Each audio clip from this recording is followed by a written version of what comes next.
Friends and masters, welcome back to our channel oneness vegetarianism. నా పేరు స్వప్నేశ్వరి. ముందుగా మనందరి గురువైన డాక్టర్ బ్రహ్మశ్రీ పితామహ పత్రి సార్కి నా యొక్క అనంతకోటి ఆత్మ ప్రణామాలు. సత్యలోకవాసులకి, దివ్యలోకవాసులకి, మహాకరణలోకవాసులకి, నక్షత్ర లోకవాసులకి, ఏంజల్స్కి, మహావతార్ బాబాజీకి, బుద్ధ భగవానుడికి, రామ్తా మాస్టర్కి, పరమాత్మైన సదానంద యోగి మహారాజ్కి, పరమగురువులకి, పరమగురు మండలందరికీ నా యొక్క అనంత కోటి ఆత్మ ప్రణామాలు. యాస్ట్రల్ మాస్టర్స్ అందరికీ పేరు పేరున స్వాగతం, సుస్వాగతం. Welcome masters, welcome. Thank you. అయితే రోజులాగానే ఈరోజు కూడా మరింత జ్ఞానాన్ని, విజ్ఞానాన్ని షేర్ చేయడానికి శాంత మేడంకి సాదరంగా వెల్కమ్ చేసుకుందాం. వెల్కమ్ చేసుకునే దానికన్నా ముందు ఈ వర్తమాన క్షణంలోని ఈశ్వ చైతన్యానికి నా యొక్క స్వయాన కూడా అనంతకోటి ఆత్మ ప్రణామాలు. Madam, welcome to our session madam. Over to you madam, Shanta madam.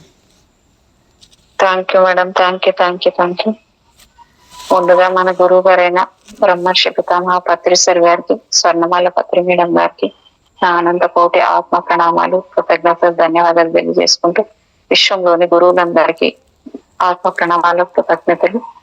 Ramtha master గారికి శత కోటి ఆత్మ ప్రణామాలు, కృతజ్ఞతలు, ధన్యవాదాలు తెలియజేసుకుంటూ వైనస్ వెజిటేరియనిజం టీవీ వ్యవస్థాపకురాలైన స్వప్నేశ్వర్ మేడం గారు కూడా ఆత్మ ప్రణామాలు, కృతజ్ఞతలు, ధన్యవాదాలు తెలియజేసుకుంటూ నాకు ఎంతగానో సహకరిస్తున్న నా కుటుంబ సభ్యులందరికీ ధన్యవాదాలు తెలియజేసుకుంటూ లోప్సాంగ్ గ్రాంపా గారి మరణం లేని మీరు పుస్తకము చదువుతున్నారండి.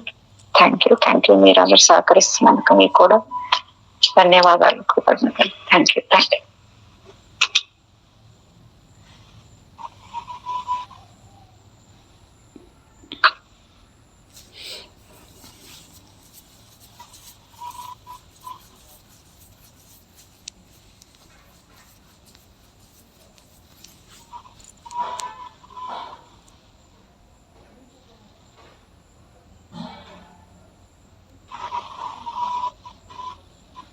మేడం 5 చాప్టర్లు అయిపోయినాయి కదా మేడం, నిన్న చెప్పాను. అవును. ఓకే, 6వ చాప్టరు 6 వర్ణాల గురించి ఇచ్చాడు ఇక్కడ మేడం. 6 వర్ణాలు. ఈ విశ్వం అంతా ఒక ప్రకంపనల సముదాయము. శబ్దము, కాంతి దగ్గరి బంధువులు లాంటి ఒక రంగు పేరు చెప్పగానే దానికి తగ్గట్టు ఓ శబ్ద వర్ణం వినిపిస్తుంది. వినటానికి ఈ విషయము చాలా ఆశ్చర్యంగా ఉంది కదూ. సరిగ్గా ఇలాంటి పని చేయగల ఎలక్ట్రానిక్ ఆర్గన్స్ ఉన్నాయి. వాటిలో ఉన్న స్కానర్ అంటే కన్ను లాంటి పరికరము ముందు ఓ రంగు ఉన్న వస్తువుని ఉంచితే ఆ రంగుకు తగిన రాగాన్ని ఈ యంత్రం వినిపిస్తుంది. మన చుట్టూ ఎన్నో రేడియో శబ్ద తరంగాలు, టెలివిజన్ బొమ్మల ప్రోగ్రాముల తరంగాలు తిరుగుతూనే ఉన్నాయి. మైక్రోవేవ్ తరంగ రూపాల్లో ఎందరో మనుషులు టెలిఫోన్లలో మాట్లాడుతున్న మాటలన్నీ మన చుట్టూ తిరుగుతూనే ఉన్నాయి. అయిపోయింది అది. అయిపోయింది కదా ఇది. అదే అన్నాను మేడం, నేను 6 అన్నానా మరి 7 అన్నానా? అయితే మరి ఇది అయిపోయింది మేడం, ఇది అయిపోయింది కదా మరి 7 చూడండి. మేడం 6వ చాప్టరే కొంచెం చదివానేమో అనుకుంటున్నాను మేడం నేను. అంగారక గ్రహాన్ని ఇది కూడా చెప్పానా మేడం? అవును, అయిపోయింది. నారింజ ఎరుపు మరో ఛాయ ఈ వర్ణానికి రే అనే సంగీతం. ఓకే, అయిపోయింది ఇది కూడా. 7కి వెళ్ళండి, చూద్దాం ఒకసారి. అది అయిపోయి ఇంకొక చాప్టర్కి వెళ్తాం. ఏ చాప్టర్ చేసేసి అది అయిపోయి ఇంకొక చాప్టర్ కాడికి వచ్చాము. అదే. ఓకే, 7వ చాప్టర్, 8వ చాప్టర్ వచ్చింది కదా మేడం. ఇది అంటే 7ది అయిపోయిందా మేడం ఇక్కడ?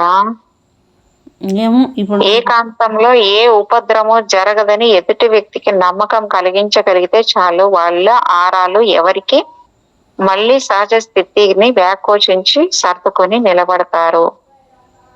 ఇది కూడా అయిపోయింది కదా మేడం. ఏ హిప్నోటిస్ కూడా ఓ మనిషి దగ్గరకు లాక్కొని అయిపోయింది. ఓకే, అయిపోయింది మేడం. 7 చాప్టర్ అయిపోయింది, 8వ చాప్టర్ ఇప్పుడు. ఓకే.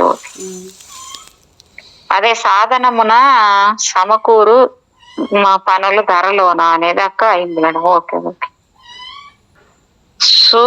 పూర్ణాత్మ సూక్ష్మ శరీరం గురించి ఇచ్చాడు ఇక్కడ. మానవ శరీరం మొత్తము ప్రోటోప్లాజం. పూర్ణాత్మ కాడి నుంచి ఇప్పుడు పూర్ణాత్మ కాడి నుంచి ఓకే ఓకే మేడం. మన మానవ శరీరం మొత్తము ప్రోటోప్లాజం ద్రవ్య రాశితో నిండి ఉంది. ఈ శరీరం అనేక అణువులు పొందికగా కొంత ప్రదేశాన్ని ఆక్రమించుకొని ఉండటం వల్ల ఏర్పడుతోంది. అనేక నక్షత్రాలు, గ్రహాలు అనంతంలో కొంత స్థలాన్ని ఆక్రమించుకొని విశ్వం అనే పేరుతో ఎలా ఏర్పడి ఉందో అలాగా ఒకే ప్రదేశాన్ని పూర్తిగా ఆక్రమించుకొని రెండు వస్తువులు ఉండలేవు. ఇటుక రాళ్ల గురించి, కర్ర ముక్కల గురించి, లోహపు ముక్కల గురించి మనము ఆలోచిస్తూ ఉన్నంత వరకు ఈ మాట నిజమే.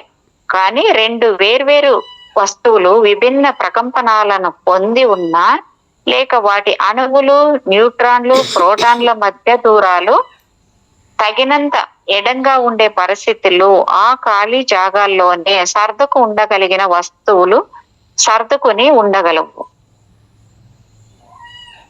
ఎగ్జాంపుల్ ఎట్లా అంటే, ఓ 2 గ్లాసుల్ని గ్లాసు అంచుల వరకు పూర్తిగా నీటితో నింపండి. తర్వాత ఓ గ్లాసులోకి ఓ టీ స్పూను తో ఇసుకని నెమ్మదిగా వదలండి. వెంటనే కొన్ని నీళ్లు పొర్లిపోయి గ్లాసు నుంచి కారిపోతాయి. ఈ ఉదాహరణలో నీరు, ఇసుక కలిసి ఓ గ్లాసు లోపల ప్రదేశంలో సర్దుకొని ఉండలేవని మనకు అర్థమవుతుంది. నీళ్ల కంటే ఇసుక బరువు కాబట్టి ఇసుక నీటిలో మునిగిపోతుంది. ఇసుక ఎంత స్థలాన్ని గ్లాసులో ఆక్రమిస్తుందో అంత పరిమాణం ఉన్న నీరు గ్లాసు నుంచి బయటకు వచ్చేసి వేరే చోటును చూసుకుంటుంది. ఇక మన గ్లాసు సంగతికి వద్దాం. ఈ గ్లాసు కూడా మొదటి గ్లాసు లాగా పూర్తిగా అంచు వరకు నీటితోనే నింపబడి ఉంది. ఇప్పుడు కొంత చక్కెర నెమ్మదిగా ఈ నీళ్ళలో కలుపుతూ పోతే సుమారు 6 టీ స్పూన్ల చక్కెర కూడా నీటితో పాటు అదే స్థలాన్ని ఆక్రమించుకొని సర్దుకుంటుంది. ఆ తర్వాత గాని గ్లాసులో నీళ్లు గ్లాసులో స్థలం చాలకపోవడం వల్ల పొర్లిపోవు. జాగ్రత్తగా గమనిస్తే నీళ్లలోని చక్కెర కరిగిపోతూ మాయమవడం మనము చూడొచ్చు. ఈ విధంగా చక్కెర నీళ్లలోకి కరుగుతున్నప్పుడు నీటి అణువుల పరమాణువుల మధ్య ఉన్న ఖాళీ స్థలంలోనికి ఈ చక్కెర పరమాణువులు సర్దుకొని పోయి ఉండడం వల్లనే నీళ్లు పొర్లిపోవు.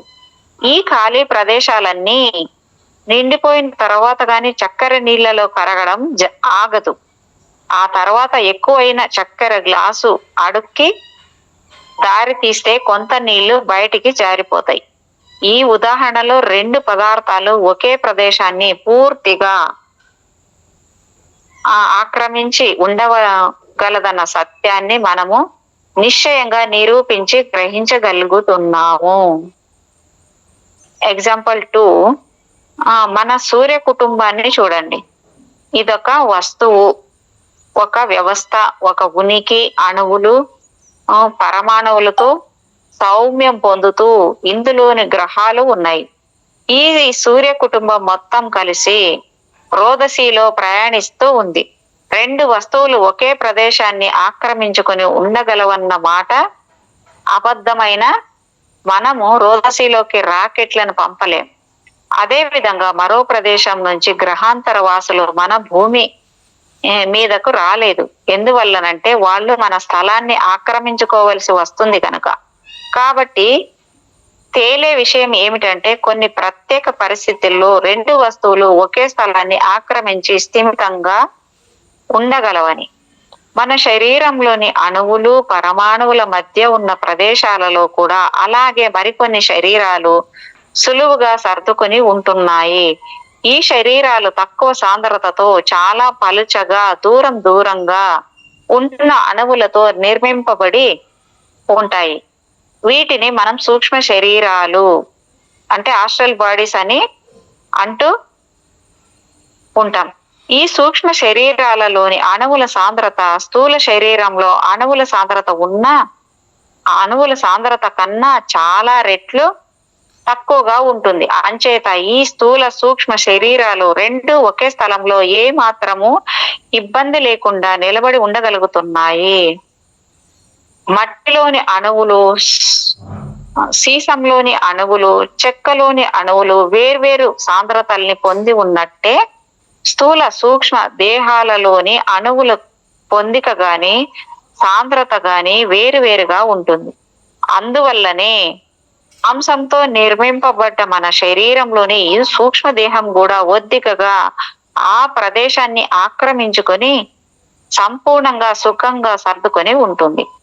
సూక్ష్మ దేహాన్ని స్థూల దేహాన్ని కలుపుతూ సిల్వర్ కార్డ్ అంటే వెండి ప్రోగు ఉంది. ఈ వెండి ప్రోగు అత్యంత వేగంతో కంపించే అణువులతో నిర్మితమై ఉంటుంది.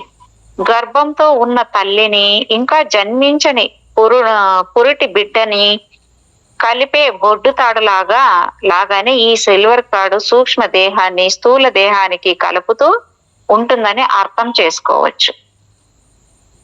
బిడ్డకు తల్లి శరీరం నుంచి ఆహారం, పోషణ, అనుభవాలు బొడ్డు త్రాడు ద్వారా అందుతూ ఉంటాయి. మన స్థూల శరీరాన్ని పూర్ణాత్మతో సిల్వర్ కార్డు అనుసంధానం చేస్తూ ఉంటుంది. శరీరం ఉన్నంత వరకు శరీరానికి పూర్ణాత్మకు మధ్య అనుక్షణం ఓ సంభాషణ జరుగుతూనే ఉంటుంది. రెండింటి మధ్య సంకేతాలు అటు ఇటు ప్రసరిస్తూనే ఉంటాయి. అనేక అభిప్రాయాలను, ఆజ్ఞలను, పాఠాలను లేక ఆధ్యాత్మికతను పెంపొందించేందుకు ఉపయుక్తమైన ఆహారాన్ని ఈ సిల్వర్ కార్డు పూర్ణాత్మ నుంచి గ్రహించి స్థూల శరీరానికి చేరవేస్తూ ఉంటుంది. మృత్యువు ఆవహించగానే శరీరానికి పూర్ణాత్మకు మధ్య ఉన్న సిల్వర్ కార్డు తెగిపోయి విప్పి పడవేసిన వస్త్రాల్లాగా శరీరం నేలకు ఒరిగిపోతుంది. పూర్ణాత్మ తన పయనాన్ని కొనసాగిస్తుంది.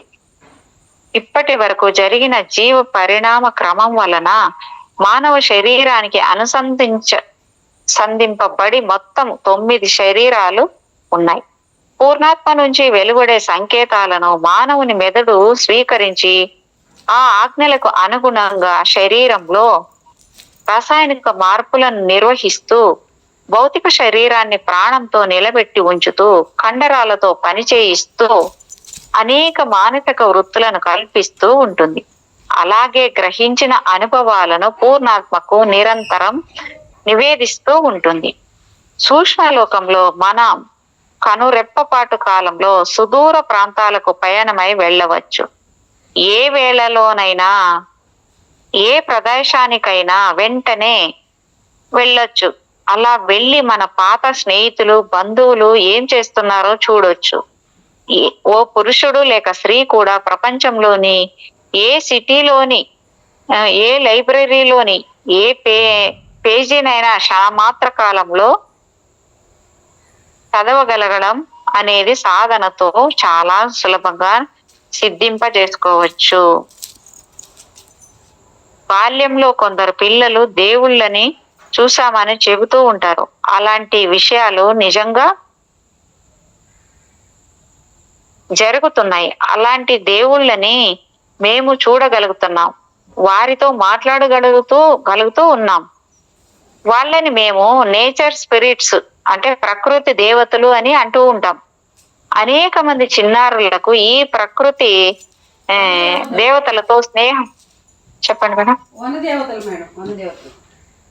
అదే అనేక ప్రకృతి నేను కూడా చూశాను మేడం. అవునా మేడం? అబ్బా, మీరు అదృష్టవంతులు మేడం. బాగా చిన్నప్పటి నుంచి నేను అదే చెప్తున్నానేమో, నేను చూసి ఏంటి తెలియక నేను భయపడిపోయి అదో చూడు నన్ను పిలిచేవాళ్ళు వచ్చి రమ్మని, ఏడ్చేదాన్ని, చూపించేదా చూడు పిలుస్తున్నారని చూపిస్తే నేను కూర్చొనేవాళ్ళు వీళ్ళని. అందుకే మేడం ప్రపంచంలో మీకు ఇక్కడ ఎట్లుందంటే ఈ మనుషుల్లో ఇవన్నీ కూడా వేరేగా ఉన్నాయి. మీరు అక్కడి నుంచి వచ్చారు ఏదో తప్పించుకొని ఇక్కడికి. అదే మేడం, అట్లా నేను చిన్నప్పటి నుంచి అదే చూసి చెప్పేదాన్ని వీళ్ళకి. చూడు నాకు కనపడుతున్నారు, చూడు ఇట్లా ఉన్నారు, ఎట్లా ఉన్నారో కూడా చెప్పారు, ఎలా ఉన్నారు వాళ్ళు కూడా చెప్పేదాన్ని. నాకు కనపడేది పెద్దవాళ్ళు, ముసలి వాళ్ళు, వృద్ధుల్లాగా కనపడేవాళ్ళు, లేదా పిల్లల్లాగా కనపడేవాళ్ళు. మిడిల్ ఏజ్ వాళ్ళు కనపడేవాళ్ళు కాదు, నాకు చిన్నపిల్లల్లాగా కనపడేవాళ్ళు. పెద్దవాళ్ళలాగా వృద్ధులు, గడ్డాలు, పెద్ద పెద్ద ధోతీలు అట్లా కట్టుకుని వాళ్ళు అట్టగానే కనపడేవాళ్ళు. చేత్తో ఇట్లా పిలిచేవాళ్ళు నన్ను, రారా అని.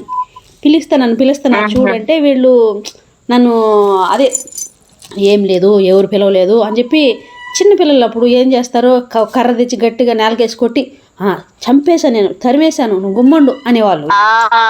ఇట్లా ఇట్లా అవును అవును చెప్తారు. వాళ్ళని బయట పెట్టాము మేము, మీ వాళ్ళు వెళ్ళిపోయారు, మీకు ఇంకేం లేదు ఏం కాదు అని చెప్పేవాళ్ళు. అటు చెప్పేవాళ్ళు. Okay okay okay okay. అనేక మంది చిన్నారులకు ఈ ప్రకృతి దేవతలతో స్నేహం ఏర్పడుతూ ఉంటుంది. అపనమ్మకంతో ఉండే పెద్దలకు గంటల తరబడి ఆటల్లో మునిగి తేలుతూ దేవుళ్లతో మాట్లాడుతూ గడిపే పిల్లల మీద ఏ మాత్రం నమ్మకం ఉండదు. ఆ పిల్లలకు మాత్రము తమ స్నేహితులు నిజంగా ఉన్నారనే విషయాన్ని రూఢిగా తెలుసు. మీ అనుభవం ఎక్కడుంది మేడం? అదే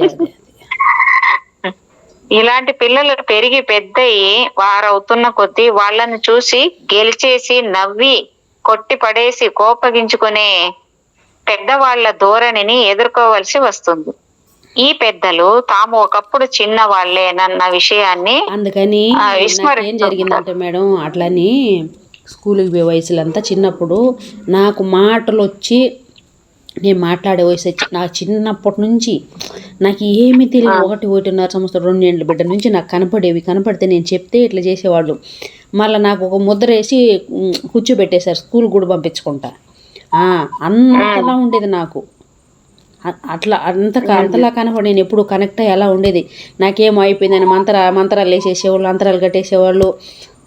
అందరూ చెప్పేసి అందరూ ఏమి నీకు బాగాలేదండి మరిగంటనే, అవునా ఏం దెయ్యం పట్టిందా గాలి అందరూ అడిగేవాళ్ళు. అబ్బా నాకు ఎట్టుండేదంటే నేను చెప్పలేను మాటలో. ఇప్పుడు మీరు అన్నారు కదా అట్లా అట్టుండేది. అందరూ వచ్చి అడిగితే నాకే నేను ఎంత బాగున్నానే నన్ను వచ్చి అడుగుతారు అందరు ఎట్లా అనేసి. అంటే ఆ పెద్దవాళ్ళు మనం కూడా ఒకప్పుడు చిన్నవాళ్ళే అనే విషయాన్ని కూడా విస్మరిస్తూ ఉంటారంట. తమ తల్లిదండ్రులతో తమ అనుభవాలని గుర్తు తెచ్చుకుని తమ పిల్లలని అబద్ధాల కోరులుగా అతి తెలివి చూపిస్తున్న వాళ్ళలాగా చిత్రించుకొని వాళ్ళని భయంకరంగా దండించడం కూడా చేస్తున్నారు. క్రమంగా ఇలాంటి పరిస్థితులకు తల ఒగ్గి పిల్లలు దేవతలు లేరని తమ మనస్సులను హిప్నటైజ్ చేసేసుకుంటున్నారు. పెరిగి పెద్దయి మళ్ళీ తమ పిల్లల్ని కూడా అలాంటి దేవతలతో మాట్లాడుతున్నందుకు ఆడుకుంటున్నందుకు దండించే స్థితికి చేరుతున్నారు. చూడండి మేడం, ఇది పాశ్చాత్య దేశాల వారికి, ఐర్లాండ్ ప్రజలకి ప్రకృతి దేవతల గురించి తెలుసు. దేవుళ్ళు అనండి, దేవతల నుండి ఫెయిరీస్ అనండి, లెప్రషాన్స్ అనండి, పేరు ఏదైనా కానివ్వండి, వాళ్ళ పేర్లు అనవసరం. కానీ వాళ్ళు ఉన్నారు, మంచి పనులు చేస్తున్నారు. ఈ ప్రకృతి దేవతలు తమకు నచ్చిన వాళ్ళకి, తమను నమ్మిన వాళ్ళకి అత్యంత ప్రీతితో మేలు చేస్తారు. పూర్ణాత్మ విజ్ఞానం అనంతం. శరీరంలో ఉన్నప్పుడు ఎన్నో అడ్డంకులు పరిధులు ఉంటాయి. కొంతమందికి తప్పించి ప్రతి మనిషి నిద్రపోతున్నప్పుడు తన శరీరంలోంచి తప్పించుకొని బయటకు రాగలుగుతున్నాడు. నిద్రలోంచి మెలకువ స్థితిలోకి వచ్చాక తనకు కలలు వచ్చాయని చెబుతాడు. ఈ విధంగా కూడా మానవుడు హిప్నటైజ్ చేయబడి నిద్రపోతున్నప్పుడు తన శరీరంలోంచి బయటకు రాలేదని, ఎక్కడికి వెళ్ళలేదు అని మభ్య పెట్టుకుంటూ తాను సంపాదించుకుని వచ్చిన దివ్య అనుభవాలను కలలు అనే పేరు పెట్టి పడేస్తూ ఉండడం అలవాటు చేసుకున్నాడు. సాధారణంగా ప్రతి ఒక్కరూ సూక్ష్మ శరీరయానం చేయగలరు. కానీ అలా చెయ్యగలగాలి అంటే ముందు సూక్ష్మ శరీరయానం చెయ్యగలను అనే నమ్మకం తప్పక ఉండి తీరాలి.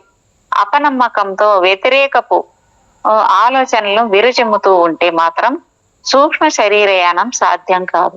నిజానికి నిర్భయంగా ఉండగలగడమే సూక్ష్మ శరీర యానానికి మొదటి అర్హత. భయాన్ని జయిస్తే సూక్ష్మ శరీర యానం అత్యంత సులభం. భయమే ఒక గొప్ప అడ్డంకి, ఒక బ్రేకు. శరీరాన్ని వదిలిపెట్టడం అంటే మరణించడం అనే అపోహను ముందు తొక్కి పడేయాలి. అలాంటి భయాన్ని విడనాడాలి. కొంతమందికి తాము శరీరాన్ని వదిలిపెట్టి బయటికి వెళితే తిరిగి రాలేమే నని, ఒకవేళ తిరిగి వచ్చినా తమకన్నా ముందుగా మరొకడు దూరిపోతాడేమోనని చచ్చేంత భయం కలుగుతూ ఉంటుంది. పిచ్చి భయంతో తలుపులు తెరిచి ఉంచితే తప్ప ఇలాంటివి జరగడం అసంభవం.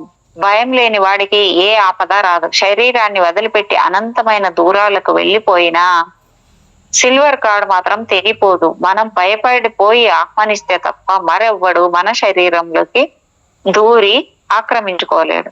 భయం తర్వాత ఉన్న మరో అడ్డంకి ఆలోచన, రీజనింగ్ అంటే తర్కం.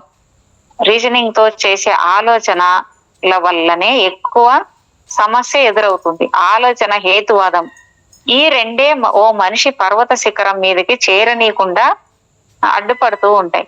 ఎక్కుతూ ఉన్నప్పుడు కాళ్ళు లేక చెయ్యి పట్టు తప్పి క్రింద పడితే ప్రాణాలు హరి అంటాయనే రీజనింగ్ మనిషిని కొండ ఎక్కనియదు. కాబట్టి ఆలోచనని, రీజనింగ్ ని కూడా నిర్దాక్షిణ్యంగా అణచివేయాలి. ఈ రెండు పదాలు ఆలోచన, రీజనింగ్ చాలా చెడ్డవి కావడం మన దురదృష్టం.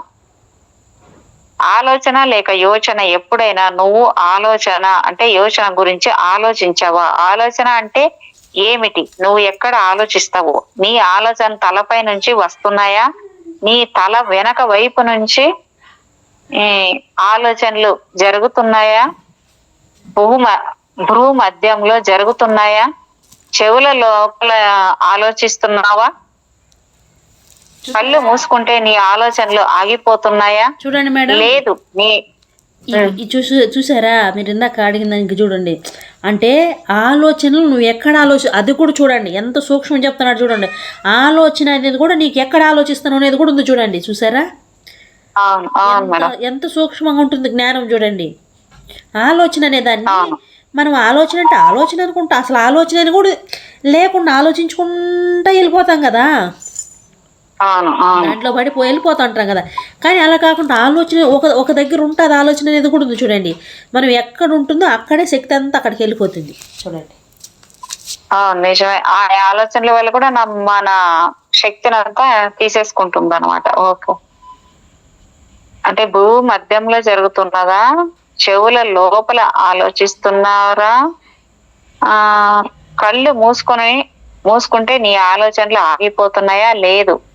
నీ మనసును నువ్వు ఎక్కడ లగ్నం చేస్తావో, ఎక్కడ కేంద్రీకరిస్తావో అక్కడే నీ ఆలోచన జరుగుతూ ఉంది. ఈ చిన్ని మౌలికమైన సత్యాన్ని అర్థం చేసుకుంటే చాలు. నువ్వు నీ శరీరాన్ని వదిలి బయటికి వచ్చి సూక్ష్మ శరీరంతో ఎక్కడికైనా పిల్లగాలిలా తేలిపోవచ్చు. దీన్ని గురించి ఆలోచించు కదా. అంటే పిల్లగాలిలాగా తేలాలంటే ఇప్పుడు యోగ నిద్ర కూడా చెయ్యాలి బాగా మేడం. యోగ నిద్ర బాగా ప్రాక్టీస్లోకి వస్తే చేద్దాం మేడం. ఒక్కొక్క 2 రోజులు పెట్టుకుందాం మేడం. యోగా నిద్రకు 2 రోజులు, అఫర్మేషన్స్ అవన్నిటికీ 2 రోజులు ఇట్లా చేద్దాం మేడం ప్లాన్.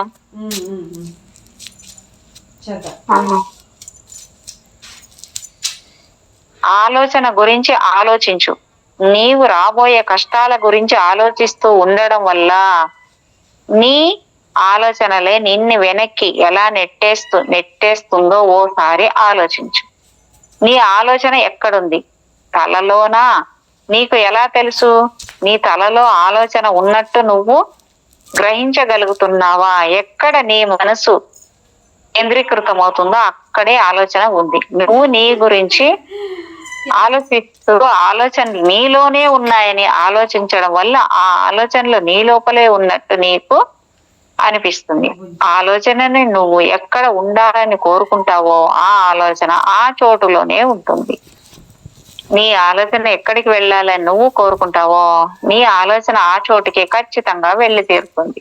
అప్పుడు మనం ఎక్కడ కావాలంటే అక్కడ పంపించాలన్నప్పుడు మనకు పంపించవచ్చు కదా మేడం. ఎందుకు చెప్పండి మనకి ఇది.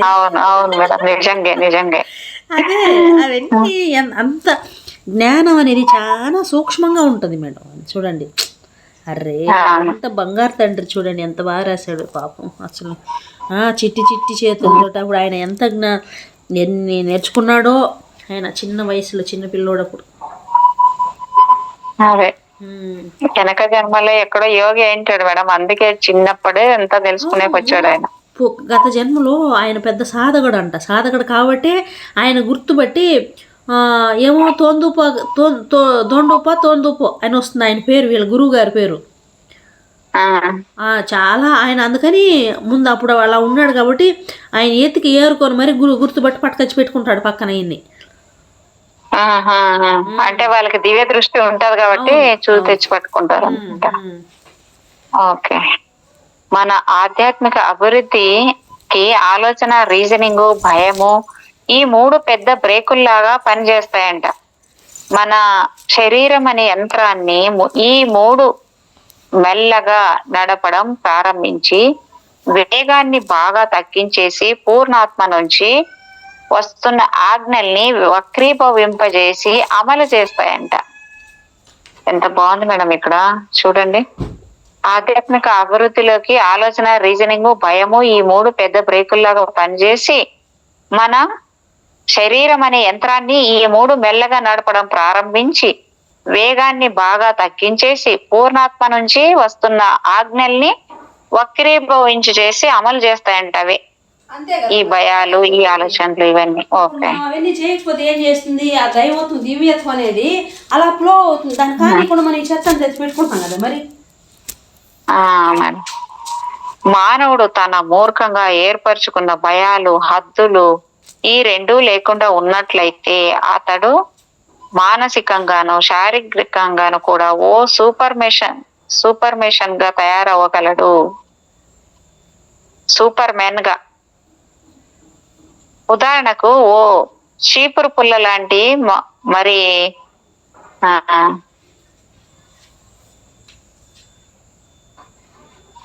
స్వతహాగా పిరికితనం ఉన్న ఓ వ్యక్తి రోడ్డు పక్కనే ఉన్న కాలిబాటలో నడుస్తూ పరాకుగా రోడ్డు మీదకు వచ్చేస్తాడు. ఏ వ్యాపారం గురించో అతను ఆలోచిస్తూ ఉండవచ్చు.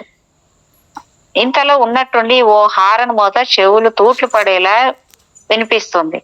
ఆ మనిషి ఉలిక్కిపడి ఈ లోకంలోకి వస్తూనే ఏ ఆలోచన లేని స్థితిలో ఒక్క ఉదుటన లంఘించి ఒడ్డున పడతాడు. బహుశా అలా గెంతడం సామాన్యులకే కాదు, బాగా ప్రాక్టీస్ ఉన్న కండలు తిరిగి ఉన్న అథ్లెట్లకు కూడా సాధ్యపడకపోవచ్చు. అతని అంటే కాదు మేడం, దానికి అర్థం ఇంకొక ఉదాహరణ చెప్తాము. ఇప్పుడు నడుచుకొని పోతూ ఉంటాం, గుమ్మని పోతూ ఉంటాం. ఉన్నట్టుండి ఆడానో దిక్కులు చూస్తూ పోతూ ఉంటాం. కింద పాము వస్తుంది. పాము కనపడిచింది అనుకో, ఎగిరి దూకే. నిజమే కదా మేడం. మరి భయం అనేది అక్కడికి వచ్చేస్తుంది. అక్కడ అదంటే మనకు కరుస్తుంది అనేది ఒక మైండ్ సెట్ ఉంటది కదా మేడం. కరుస్తుందని కాదు, అక్కడ నువ్వు నిజంగా అప్పుడు ఎక్కడ లేని శక్తి కూడగట్టుకొని అప్పుడు అసలు మేడం చచ్చేవాడు కూడా ఎగిరిపోతాడు. అప్పుడు చచ్చిపోతాను అనేసి వదిలేసి దాన్ని తప్పించుకున్నామని ఎందుకు చెప్పండి, ఆ వర్తమానంలో శక్తి అక్కడ ఫోకస్ చేశాడు కాబట్టి అంత వేగంగా పరిగెత్తగలుగుతాడు. ఇప్పుడు అంటే మేడం అది మనం ఎందుకు చేయలేకపోతున్నాం చెప్పండి. ఇప్పుడు ఇక్కడ ఏం చేస్తున్నాం, ఇక్కడ శ్రద్ధ లేదు. అర్థమైందా? మామూలుగా శ్రద్ధ లేదు ఒకటి. రెండోది ఫోకస్ లేదు. ఇప్పుడు మనకు ఆ ఫోకస్, శ్రద్ధ దాని మీద తెలుసుకోవాలన్నా ఇంట్రెస్టు లేదు, దాని మీద ఫోకస్ లేదు మనకు. ఇప్పుడు అంతెందుకు ఒక కాలు నొప్పి కుంటుకుంటా నడుస్తున్నాడు అనుకుందాం మేడం. అర్థమైందా? కాలు నొప్పి కుంటుకుంటా నడుస్తున్నాడు. ఉన్నట్టుండి ఒక బండి వచ్చేసింది ఎదురుగా, తొక్కిచ్చేస్తుంది అనుకుందాం. అప్పుడు ఆ కుంటితనం ఎక్కడ పారిపోయి ఉంటుందో ఎగిరి గంతేసి పట్టుకుంటారు మళ్ళీ. అప్పుడు ఆ కుంటి రాదు, ఏం రాదు. మీకు నేను ఎప్పుడో ఇది చాలాసార్లు గమనించాను మేడం, చాలాసార్లు. మళ్ళీ ఆ ఎరుక నాకు కలుగుతుంది. ఇదన్నీ చేయడం గొప్ప కాదు, ఆ ఎరుక కలగాలి. మళ్ళీ దాని గురించి మనం ఏం చేసామని మనకి ఎరుక కలగాలి. అప్పుడు నాకు కూడా ఒకసారి మోకాలు మీద నొప్పిగా ఉంటే అది ఎందుకైందో లేదు, వస్తే పరిగెత్త అప్పుడు అంటే దాని గురించి గుర్తులేదు, నొప్పని కూడా గుర్తులేదు. పరిగెత్తాం, ఒరే మనం అంతలా పరిగెత్తాం, మళ్ళీ గుర్తు వస్తుంది.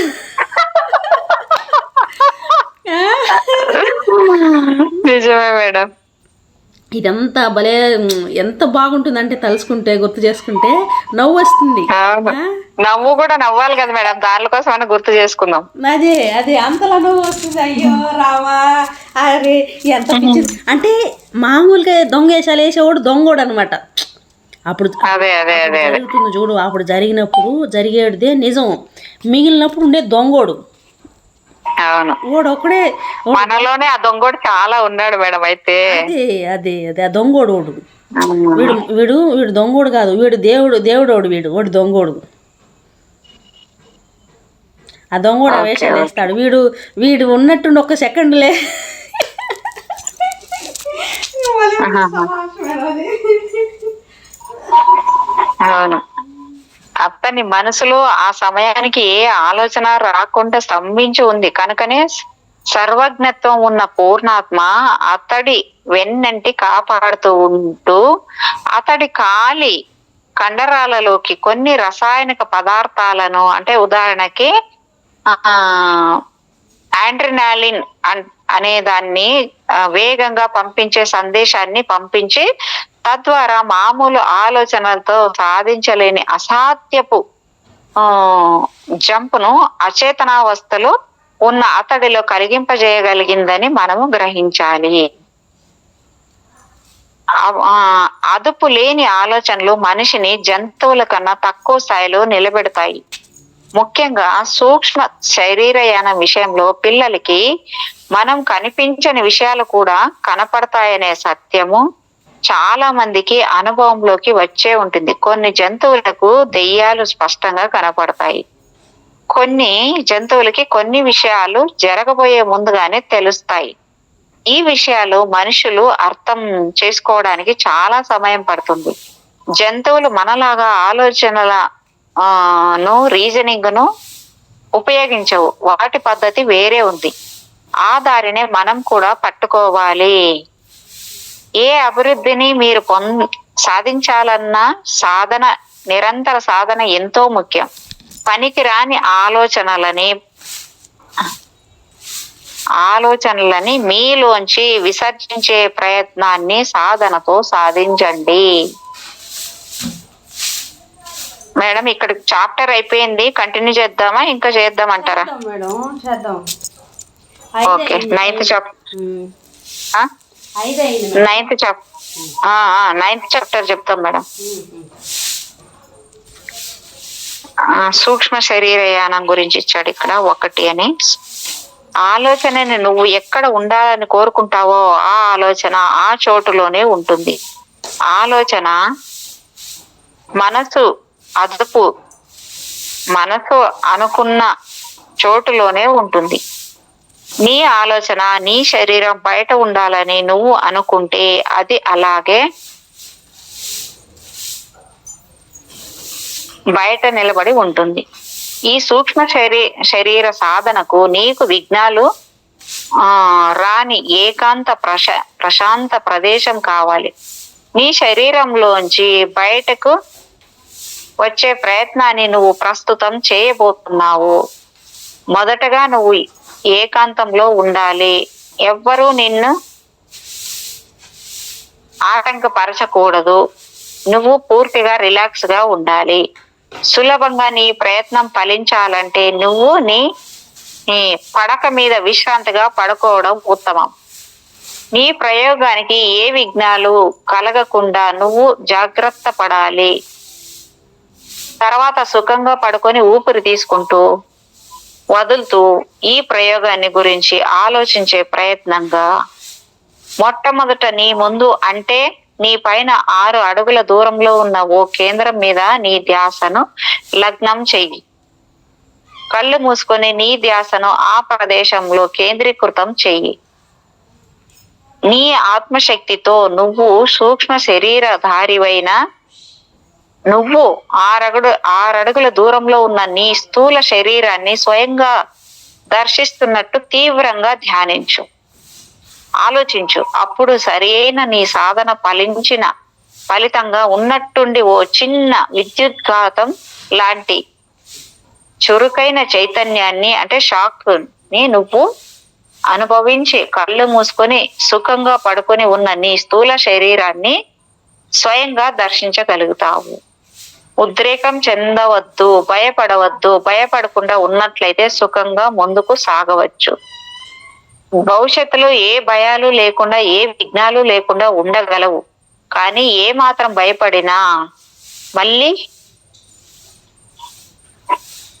మళ్ళీ గబుక్కున స్థూల శరీరంలోకి దూకేయవలసి వస్తుంది.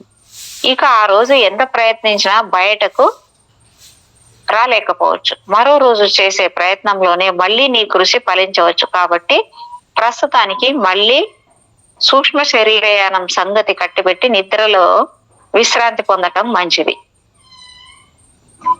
ఇంకా కొంచెం ముందుకు వెళదాం.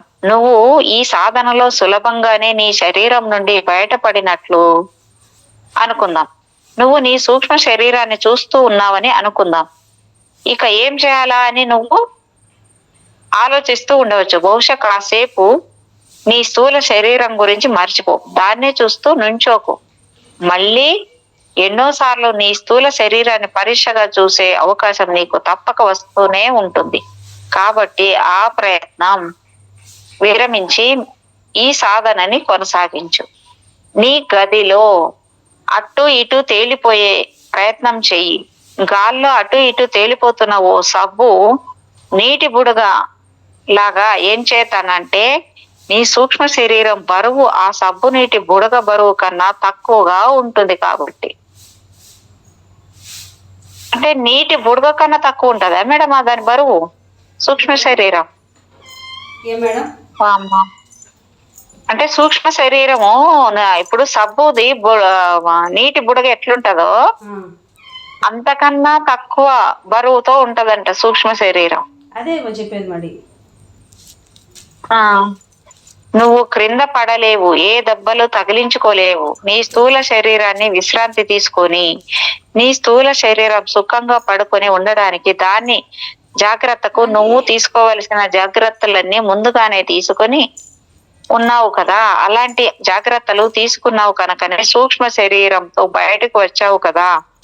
తగిన జాగ్రత్త తీసుకోకపోతే నువ్వు తిరిగి వచ్చాక ఏ కాలో చెయ్యో బెణికి ఉండటమో, మెడ కాస్త పట్టేసి ఉండటమో జరగవచ్చు. గరుకుగా ఉన్నవు మేడం బరువు లోపల ఏంటి మేడం? తండ్రి మన లోపల మన తండ్రి మాత్రం 30 గ్రాములు ఉంటాడంట బరువు. మరి వీళ్ళు ఇక్కడ ఏంటి మేడం, నువ్వు నీటి బుడుగ కన్నా తక్కువ బరువుతో అంటారు? కాదు సూక్ష్మ శరీరం గురించి చెప్తున్నాడు. లోపల మన ఆత్మ, మన దైవం, మన తండ్రి 30 గ్రాములు బరువు. తండ్రి చెప్తాడన్నమాట. గరుకుగా ఉన్న వస్తువుతో నీ శరీరం రాచుకుంటే కొన్ని నరాలు ఒత్తిడికి లోను కావచ్చు. లేకపోతే నీ చేయి క్రిందికి వాలి ఏ కంబళి అంచుకో రాసుకొని నిశ్శబ్దమై తిమ్మిర్లు పట్టవచ్చు. కాబట్టి స్థూల శరీరాన్ని జాగ్రత్తగా శ్రద్ధగా వదిలిపెట్టి సూక్ష్మ శరీరంతో బయటకు రావడాన్ని అభ్యసించు. ఇక ప్రస్తుతం నీ గదిలో గాలిలో తేలియాడే నీటి బుడగలాగా హాయిగా తేలియాడే ప్రయత్నం చెయ్యి. మామూలుగా ఎక్కడ నీ దృష్టి ప్రసరించదో ఆ ప్రదేశాలన్నీ, అంటే ఇంటి కప్పుని మూలల్ని కూడా జాగ్రత్తగా పరీక్షించు. ముట్టుకొని చూస్తే ప్రస్తుతం చెయ్యి నిశ్చయంగా నీ గదిలో తేలియాడుతూ సుఖంగా ఎగరగలిగితే తప్ప, సాధన చేస్తే తప్ప గదిని వదిలి బయట ప్రపంచంలోకి బయటపడకుండా సూక్ష్మ శరీరయానం చెయ్యలేవు. నిజానికి సూక్ష్మ శరీరయానం చెయ్యడము చాలా సులభం. సూక్ష్మ శరీరయానం చెయ్యగలను అనే విశ్వాసం, నమ్మకం నీకు ఉంటే చాలు. తప్పక నువ్వు విజయాన్ని సాధించగలవు. ఎట్టి పరిస్థితుల్లోనూ నువ్వు భయపడకూడదు. ఎందుకంటే సూక్ష్మ శరీరం ఉన్న ప్రదేశంలో భయం ఉండే అవకాశమే లేదు. సూక్ష్మ శరీరయానం పూర్తి స్వేచ్ఛ స్వాతంత్ర్యాలకు ఆలవాలం. ఆ చోట్ల భయానికి ఆస్కారం ఎక్కడ ఉంది?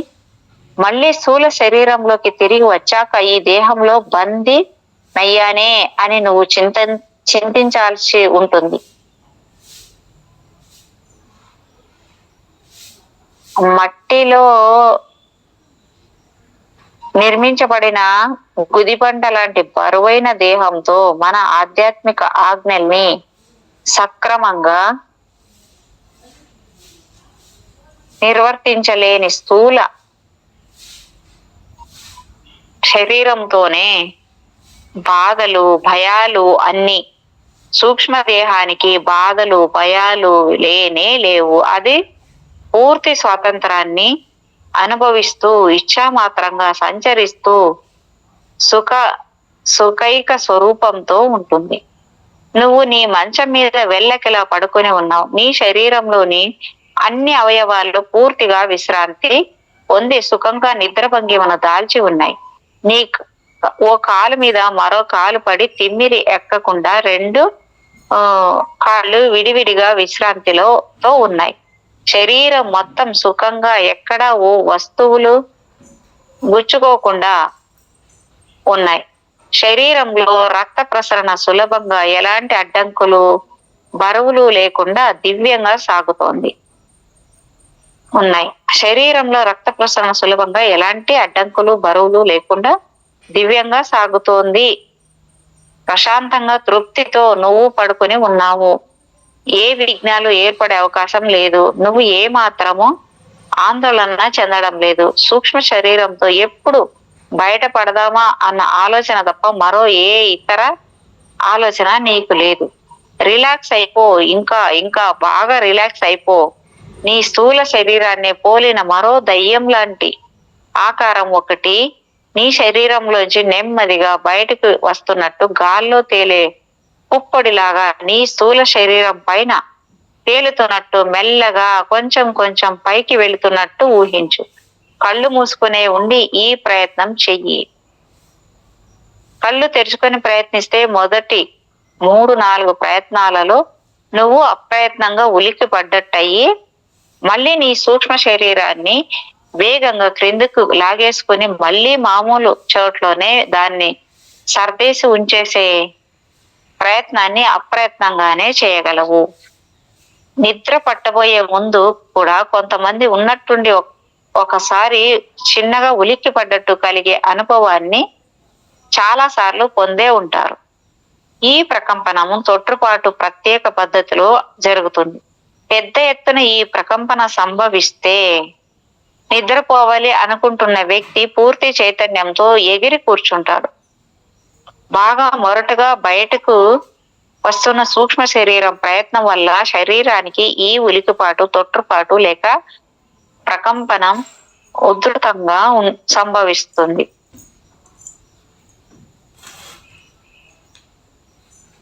నిద్ర వేళల్లోనే సూక్ష్మ శరీరాలన్నీ తమ స్థూల శరీరాల నుంచి బయటపడి సుదూర తీరాల్లో విహరిస్తుంటాయి.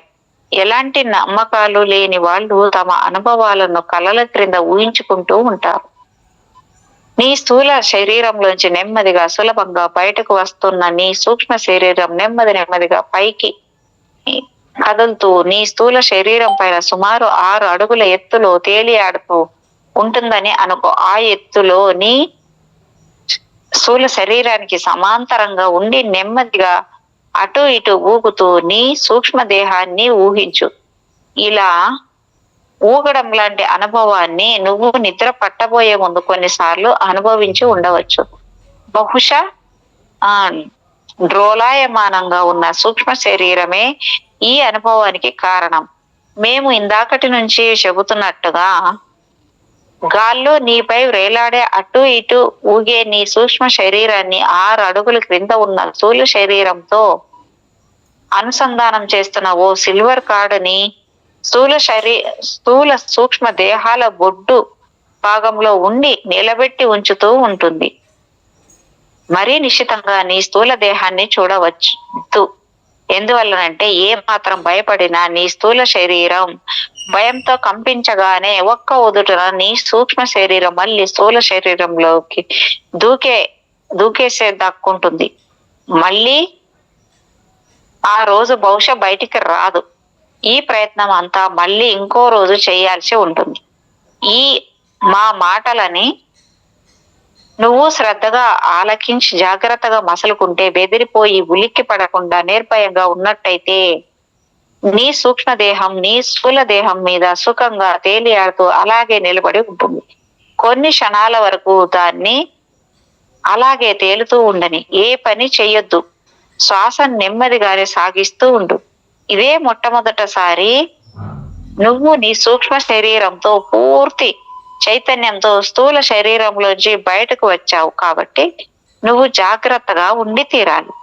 నువ్వు భయపడకుండా ఉంటే, ఉలిక్కి పడకుండా నిర్భయంగా ఉంటే, నీ సూక్ష్మ శరీరం నెమ్మదిగా తేలిపోతూ గాలికి అలా అలా అల్లాడుతున్నట్టు అటు ఇటు ఊగుతూ నెమ్మదిగా మంచం ప్రక్కకి దిగి సూక్ష్మ శరీరం ఆ కాళ్ళ మీద మెత్తగా నిలబడుతుంది.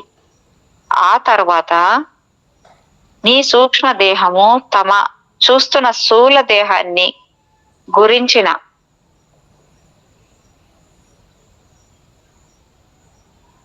జ్ఞానాన్ని మళ్ళీ వెనక్కి రిలే చేస్తుంది. నీ స్థూల దేహము సందర్శనము నీ సూక్ష్మ దేహానికి కొంత ఇబ్బందిగానే ఉంటుంది. గొప్ప అవమానం భరిస్తున్న అనుభూతి సూక్ష్మ దేహానికి కలగవచ్చు. మనం నిజంగా ఎలా ఉంటామో మనకి పూర్తిగా తెలీదు. మొదటిసారి నీ మాటలని టేపు రికార్డులోంచి విన్నప్పుడు నీకు ఎలా అనిపించింది? టేప్లోంచి వస్తున్న మాటలు నీ గొంతులోంచి వచ్చినవి కాదనే అనుమానం నీకు కలిగింది కదూ. ఎవరో ఏదో మోసం చేసి ఉండొచ్చని, లేకపోతే టేప్ రికార్డర్ పాడైపోయిందేమోనని నీకు అనుమానం కలిగి ఉంటుంది కదూ. మొదటిసారి టేప్ మీద తమ సొంత కంఠస్వరాన్ని విన్న మనిషి తన చెవులను తాను నమ్మలేడు. ఆ స్వరం తనది కాదని అనిపిస్తుంది. ఇక మొదటిసారి నీ శరీరాన్ని నువ్వే స్వయంగా చూసుకుంటే ఎలా ఉంటుందో చూడడానికి నిరీక్షించు. సూక్ష్మ శరీరంలో నువ్వు ఉంటావు. నీ చైతన్యం మొత్తం నీ సూక్ష్మ దేహంలోనే ఉంటుంది. నువ్వు సూక్ష్మ శరీరానికి అన్న జ్ఞానం నీకు స్పష్టంగా ఏర్పడుతుంది. కొంత దూరంలో నీ స్థూల శరీరం నుండి పడి ఉంటుంది. నిద్రపోతున్న ఆకారంతో నీకు దిగ్భ్రమ నిశ్చేష్ట కలగడము ఖాయం. నీ స్థూల శరీరం ఆకారం గాని రంగు గాని నీకు అస్సలు నచ్చవు. నీ ముఖం మీద ముడతలు గాని నీ శరీరం అవతారం గాని నీకు నచ్చవు. ఇంకొంచెం ముందుకు వెళ్ళి నీ మస్తిష్కంలోని నీ చైతన్యాన్ని ప్రసరించి చూస్తే నీలో ఉన్న కుళ్ళు భయాలు బయటపడి నీవే హడలుకొని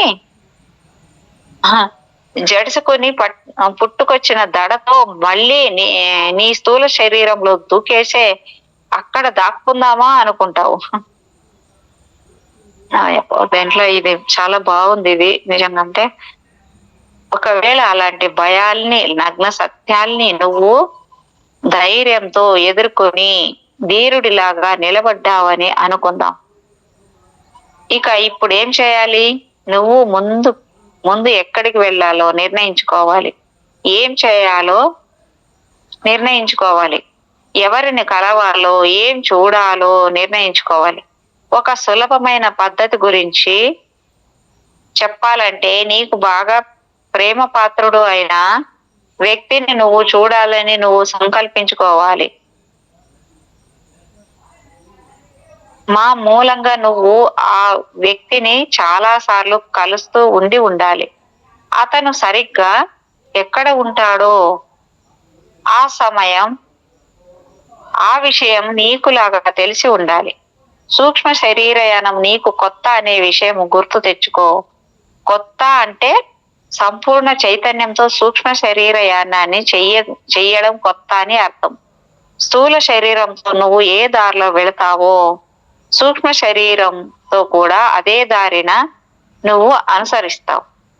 గదిని వదిలిపెట్టు, వీధిలోకి వెళ్ళు. సూక్ష్మ శరీరంతో అనవసరంగా వర్రీ కావద్దు. ఎవ్వరికీ నువ్వు కనిపించవు. ఎవరి కోసం వెళ్తున్నావో ఆ చోటికి ఎలా చేరాలో మామూలుగా వెళ్లే దారిని స్మరిస్తూ ఆ వ్యక్తి రూపాన్ని నీ కళ్ళ ముందే స్థిరంగా ఉంచుకుని ముందుకు సాగు. అత్యంత వేగంతో నువ్వు నీ స్నేహితుడు లేక బంధువు ఇంట్లో ఉంటావు. కొంత సాధనతో నువ్వు ఎక్కడికి వెళ్ళినా వెళ్ళగలిగే సామర్థ్యాన్ని సంపాదించుకుంటావు. సముద్రాలు, కొండలు ఇంకేవి నీకు అడ్డు రాలేవు. ప్రపంచంలోని అన్ని ప్రదేశాలకు, అన్ని నగరాలకు, ఎక్కడికైనా సరే సునాయాసంగా క్షణాల్లో వెళ్ళి చేరగలవు. కొంతమంది అనుకుంటారు, ఓహో నేను అక్కడికి వెళ్ళిపోతున్నాను అనుకోండి. తీరా అక్కడి నుంచి మళ్ళీ వెనక్కు రాకపోతే అప్పుడేమవుతుంది అంటే దేనికి జవాబు ఏమిటంటే, నువ్వు ఎప్పటికీ దారి తప్పలేవు. నువ్వు దారి తప్పడం అసాధ్యం. నీకే ప్రమాదం కాదు, ఏ ప్రమాదాన్ని నువ్వు కొని తెచ్చుకోలేదు. నీ శరీరాన్ని ఎవ్వరూ ఆక్రమించేసుకోలేదు. నువ్వు సూక్ష్మ శరీర యానంలో సుదూర తీరాల్లో విహరిస్తున్నప్పుడు దూరంగా ఉన్న నీ శరీరం దగ్గరికి ఏ అగంతకుడు లేక ఏ వ్యక్తి వచ్చినా నీ స్థూల శరీరం సూక్ష్మ శరీరానికి వెంటనే ఓ సంకేతాన్ని పంపుతుంది. ఆ మరుక్షణంలోనే మనోవేగంతో నీ సూక్ష్మ దేహం స్థూల దేహంలోకి వెనక్కి చుట్టుకున్నట్లు వచ్చి చేరిపోతుంది. నీకే ఆపద రాదు. నీకు వచ్చే ఆపద ఒక్క భయం మాత్రమే. కాబట్టి భయాన్ని వదిలిపెట్టి సూక్ష్మ శరీర యానాన్ని అనేక ప్రయోగాలు చేస్తూ విజయం పొందుతూ నీ మనోవాంఛ ఫలాన్ని సంపూర్ణంగా సిద్ధించుకో.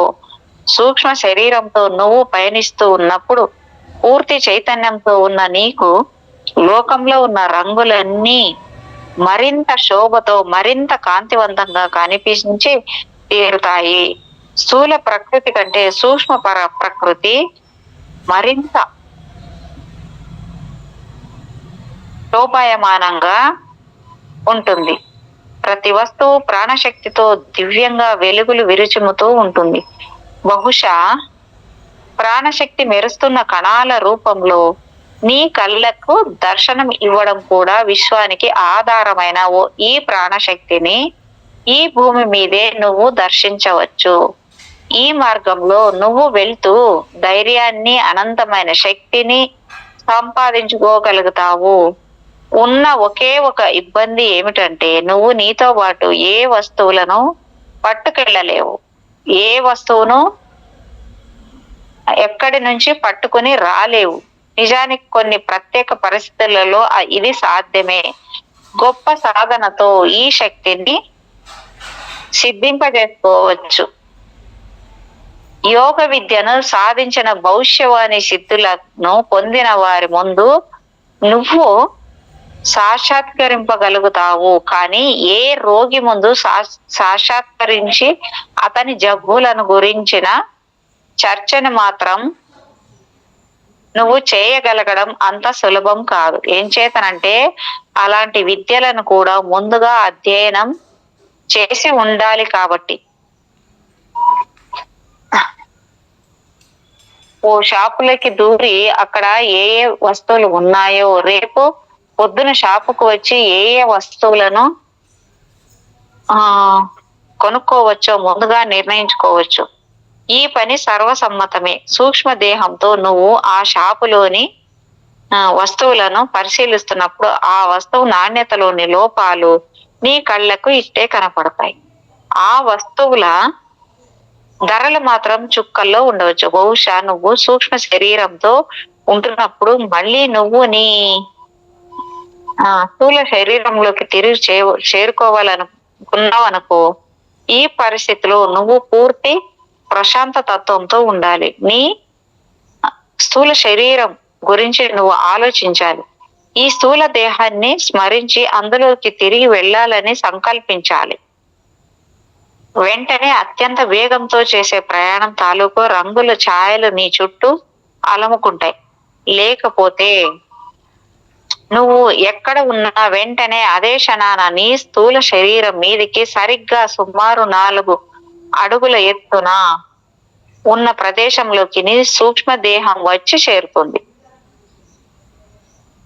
నీ ప్రయాణం ముందు నువ్వు ఎలా ఉన్నావో అలాగే ఇప్పుడు కూడా అదే పరిస్థితిలో కింద నీ స్థూల దేహం మధ్యలో ఉన్న సిల్వర్ కార్డు 6 అడుగుల ఎత్తులో నీ సూక్ష్మ దేహము మెల్లగా ఊగిసలాడుతున్న పరిస్థితి ఇప్పుడు మెల్లగా నీ స్థూల శరీరంలోకి తిరిగి వెళ్ళే ప్రయత్నం చెయ్యి. నెమ్మది నెమ్మదిగా రెండు శరీరాలు ఒక్కటిగా సంయమనం కావడం జరగాలి. స్థూల దేహం బాగా చల్లగా ఉందన్న అనుభవము, బరువైన ద్రవ్యరాశి ఉన్న దేహము అనే జ్ఞానము మాత్రము నీ ధ్యాసకు అందుతుంది. అలా కాకుండా అడ్డదిడ్డంగా నీ సూక్ష్మ దేహము జ్వరపడితే గాని, లేక స్థూల శరీరంలోకి విసురుగా వచ్చి పడితే, అంటే ఎవరో అటువైపు రావడం వల్ల కానీ ఆ తర్వాత నీకు తలనొప్పి, మైగ్రేన్ టైపులో వచ్చే తలనొప్పి వచ్చి తీరుతుంది. ఈ తలనొప్పి రాగానే పడుకొని నిద్రపోవడానికి నువ్వు ప్రయత్నించాలి. లేకపోతే మళ్ళీ ఓసారి సూక్ష్మ శరీరంతో బయటకు వచ్చి మళ్ళీ సరైన పద్ధతిలో స్థూల శరీరంలోకి నెమ్మదిగా సర్దుకుంటూ దిగాలి. రెండు శరీరాలు సరి అయిన పద్ధతిలో కూడి ఉంటే తప్ప ఈ తలనొప్పిని తప్పించుకునే మరో పద్ధతి లేదు. కానీ ఇది వర్రీ కావాల్సిన విషయం ఏమాత్రం కాదు. చెప్పండి మేడం. తలనొప్పి ఎందుకు వస్తుందంట?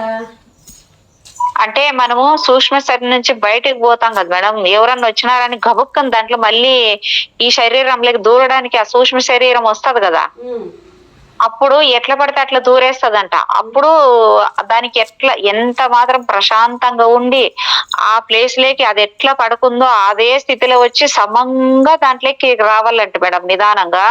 లేదంటే అట్లా గబక్కన ఎట్లా పడితే అట్లా వస్తే ఆ తలనొప్పి వచ్చే ఛాన్స్ ఉంటదని చెప్తున్నాడు, మైగ్రేన్ తలనొప్పి.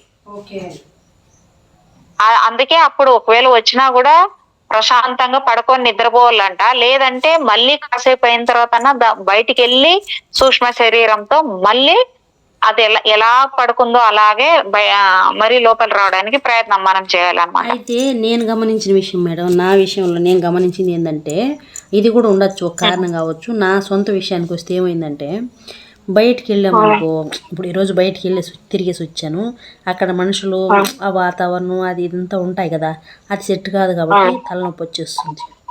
సౌండ్, ఎక్కువ సౌండ్, నాయిస్ ఉంటే తలనొప్పి వచ్చేస్తుంది. ఇంకొకటి, ఆకలి అయినప్పుడు అన్నం తినకనే తలనొప్పి వచ్చేస్తుంది.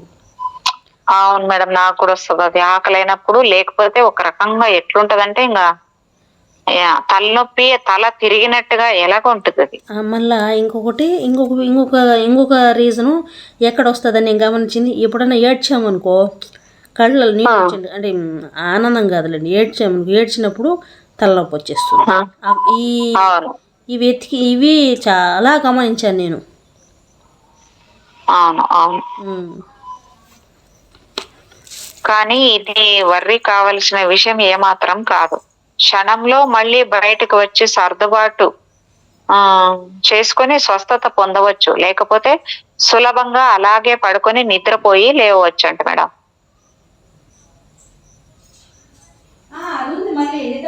కొనుక్కొని అది అదే ఇప్పుడు చెప్పాను కదా, అది వచ్చేది అందుకు వస్తుంది. మళ్ళీ ఆ తలనొప్పి అంటే కొనుక్కొని నిద్ర దానంతరికి అదే వచ్చి దానంతరికి అదే వెళ్తుంది. మళ్ళీ ఏం చేసేది, మెడిసిన్ ఏం పని చేయకూడదు దానికి. అవును అవును అవును. అంటే ఇంకొకటి, నాకు ఎంత టైము ఏ టైంకి వచ్చిందో ఆ టైంకి వెళ్ళిపోతుంది.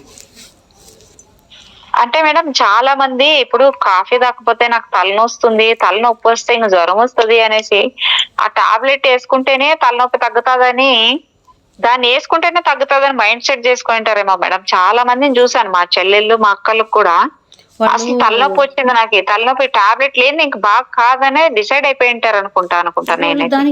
దాన్ని పూర్తిగా నమ్మినారు వాళ్ళు, కాబట్టి అది అలా జరుగుతుంది. వాళ్ళ నమ్మకం. నేను మాత్రం ఎప్పుడు వేసుకోను మేడం, ఎప్పుడు వేసుకోను టాబ్లెట్. వాళ్ళ నమ్మకం అది. చెప్తాను అలాగే వేసుకోకూడదని చాలాసార్లు చెప్తాను, అమ్మ తట్టుకుండే కాదు అంటుంటారు. వాళ్ళ ఇష్టం లే, మనం ఏం చేద్దాం.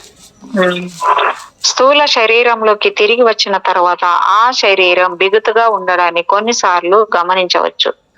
బాగా తడిసిపోయి బరువెక్కి ఉన్న డ్రెస్సును మీరు ధరించాల్సి వస్తే ఎలా ఉంటుందో ఈ శరీర పరిస్థితి కూడా ఇంచుమించు అలాగే ఉంటుంది. కొంత సర్దుకొని ఉండగలిగేంత వరకు మళ్ళీ ఎందుకు ఈ దేహంలోకి తిరిగి వచ్చామా మనము అని అనిపించవచ్చు. సూక్ష్మ దేహంతో ఉన్నప్పుడు కనిపించే దివ్యమైన రంగులు ఈ స్థూల దేహంతో ఉన్నప్పుడు మసకగా కాంతిహీనంగా గోచరిస్తాయి. అనేక కాంతి వర్ణాలు స్థూల దేహపు కన్నులకి కనిపించవు, కానీ ఇలాంటి చిన్న చిన్ని విషయాలను నువ్వు పట్టించుకోవద్దు. నువ్వు ఈ భూమి మీదకు ఏ విద్యో ఏ విషయమో నేర్చుకోవడానికి వచ్చావు అని నువ్వు నేర్చుకోగానే ఈ ఐహిక బంధాలు నీకు తొలగిపోతాయి. మళ్ళీ నీ స్వాతంత్రం నీకు తిరిగి వస్తుంది. చివరిసారిగా నీ శరీరాన్ని వదిలిపెట్టి భూమి మీద నీ బంధాలన్నింటినీ సిల్వర్ కార్డ్ తో సహా పూర్తిగా తెంపేసుకుని సూక్ష్మ లోకాల కన్నా ఎన్నో రెట్లు గొప్పదైన ఉత్తమ పదానికి చేరుకుంటావు. ఇక్కడతో క్లోజ్ చేసుకుందాం మేడం. రేపటికి ఓకే మేడం. ఓకే.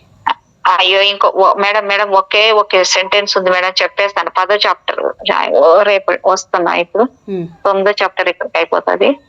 ఈ సూక్ష్మ శరీరయానాన్ని అభ్యసించు, మళ్ళీ అభ్యసించు, ఇంకా అభ్యసిస్తూనే ఉండు. నీ భయాలన్నింటినీ విసర్జించు. నీ విషయానికి భయపడకు. నీకే ఆపద రాదు, ఆనందమే నీకు మిగులుతుంది. ఇక్కడికి అయిపోయింది మేడం సూక్ష్మ శరీరయానం. 9వ చాప్టర్ అయిపోయింది. 10 నుంచి రేపు సూక్ష్మ శరీరయానము 9వది చాప్టర్ లో ఎట్లుందంటే 1. ఇది 10వ చాప్టర్ లో సూక్ష్మ శరీరయానం 2 అని ఇచ్చాడు.